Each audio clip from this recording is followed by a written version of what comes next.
Welcome students. Now in this video we are going to talk about the machinability.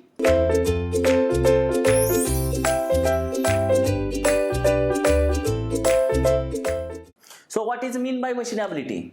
So machinability is nothing but the ease with which the machining can be done on the given workpiece or component, that is the machinability.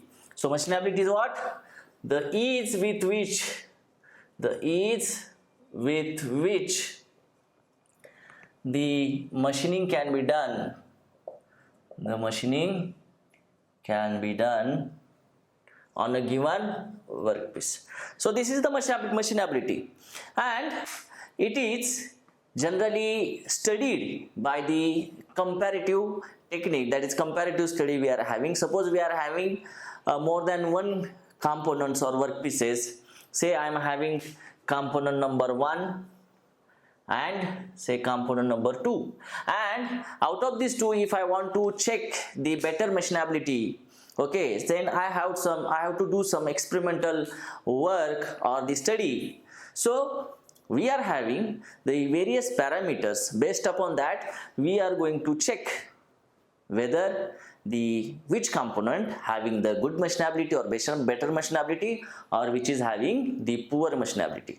For example, if I take the first parameter, that is the surface finish.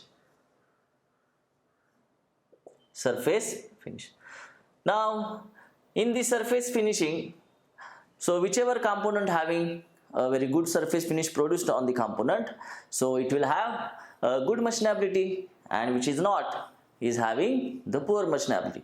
Like that, only by seeing the surface finish, by measuring the surface roughness values, we can able to say which is the component having the better machinability. Like that, the second parameter we are having the cutting forces. So we have to check the cutting forces by using the dynamometers. So whichever component or workpiece having the minimum cutting forces in the operation, it will have the better machinability. Next parameter we are having, that is the power consumption. So in the machining of these two, compare the power that been consumed in the cutting operation, and whichever the component require the less power consumption for the cutting, it is having the better machinability. Then we can have the fourth thing, that is temperature induced in the cutting zone. Temperature. So whichever component have the minimum temperature induced in this metal cutting zone will definitely have the good machinability. Then the fifth parameter we can have the same material removal rate, MRR, that is Q.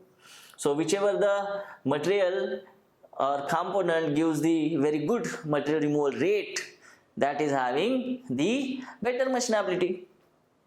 Sixth point, we can have the shear angle. Please remember, that shear angle phi, when it is maximum or large, so definitely there will be the minimum shear strain, isn't it? And minimum shear strain, that is minimum cutting forces. So again, it's better machinability. So जितना ज़्यादा shear angle होता है उतना component और workpiece क्या होता है, machinable होता है. So it is having a better machinability. Please remember. 7, we can also have the specific cutting energy. And we know what is the, if anybody asks you what is the significance of specific cutting energy, so in metal cutting it is giving us, or it is talking us about the machinability, specific cutting energy. You know how to represent it? Capital UC, isn't it? So as specific cutting energy more, you have the minimum machinability or poor machinability. But जितनी specific cutting energy कम लगेगी, so that workpiece have a very good or better machinability. How you know that? This UC is equal to what? This power divided by Q. So in any of these, if the MRR is maximum, so definitely it is good, then UC will be minimum. So please remember that for better machinability, this UC value should be minimum. If it is maximum, then the workpiece has the poor machinability. Okay, and the last thing we can see the chips, isn't it? We know the types of chips. the continuous chip, the discontinuous chip, but as far as the handling and disposal is concerned, the discontinuous chips are quite favorable, isn't it? So whichever component is going to give us the discontinuous chip, we can say that yes, it is having the better machinability. So in this way we can have the comparative study or experimental observations on the two workpieces, and based upon these parameters of the observations we can able to predict which is the material or component having the better machinability and which is having the poor machinability, like that. This is possible when there are two workpieces are there. Now suppose there is only one workpiece, and for that you are going to measure or you are conducting the study for machinability. Okay, only one workpiece is there. So in that case what we will do? So in that case we are comparing these machinability of that specimen or that workpiece with standard specimen or standard workpiece. Okay, so in that study we have the ratio of the cutting velocity for 60 minutes of tool life on the test specimen divided by the cutting velocity for 60 minutes of tool life for standard specimen. So when it is required, when only one workpiece is there and you are going to study the machinability of that workpiece. So in that case you are comparing the cutting velocity for 60 minutes of tool life on test specimen divided by cutting velocity for 60 minutes of tool life on standard specimen. So this is what cutting velocity for 60 minutes of tool life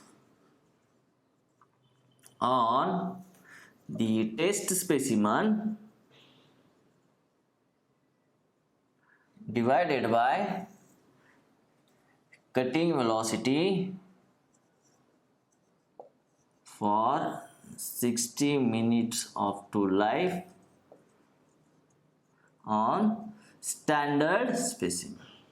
And this ratio is very popular. It is known as the machinability index. Please remember, this ratio is known as machinability index, which is equal to MI is equal to VT by VS. And when this machinability index definition was defined at that time, which was the standard material we were using, so nowadays also better than these materials we are having for the standard, but at the time of when this definition for machinability index was introduced, then the standard specimen was made up of any alloy, any steel which was containing the phosphorus 0.5%, sulfur 0.5%, and lead from 2 to 4%. So this is the composition of that steel component, which is known as the free cutting steel. Please remember. Okay. So of course, if this phosphorus and sulfur, this lead are increasing the machinability, but excess amount of this phosphorus and sulfur will lead to the increase in brittleness of the steel. And the second important thing about the sulfur, if I talk about the sulfur, then excess sulfur is there in the steel, then it will, during the machining, the sulfur in this component or steel workpiece is reacting with the oxygen and producing sulfur dioxide. So in the metal cutting zone you can find the fumes of sulfur dioxide, which is very, very hazardous for the operator. Okay, so this is the thing. And when you are adding the lead into the steel from 2% to 4%, of course, no doubt the machinability is very good, but when you go beyond that 4%, so definitely melting point of the steel comes down drastically. So generally this lead is added from 2 to 4%, gives excellent or better machinability. Okay, this is when only single component is there, or even one Another way of determining this machinability or studying this machinability is that directly from the operation, directly from the working conditions, you can get the data like cutting forces, friction angles and all, and you can define one more ratio here that is known as universal machinability index, UMI. What is that? UMI. There is one more ratio you can have in machinability. Direct, you can take the data from the cutting conditions and you can have this universal machinability index, which is given as the ratio of cutting force divided by shear force. And you know that what is that ratio? UMI will be equal to, that is cos of beta minus alpha. From the Merchant force circle diagram you can able to write this ratio, and what I think that you should by heart this formula, very important, because many times you require relation between the cutting force and shear force, that is cos of beta minus alpha divided by cos of phi plus beta minus alpha. Very simple. Okay, even you are not knowing, from the Merchant circle diagram you can easily determine. Okay, but as per my opinion this is very simple. Many times you require this, remember it. Okay, so this ratio of cutting force to the shear force is nothing but your universal machinability index, where it is equal to cos of beta minus alpha divided by cos of phi plus beta minus alpha. Beta, you know, friction angle, alpha rake angle, phi is shear angle. So dear student, this is how we can able to study the machinability of a given workpiece or component. Thank you.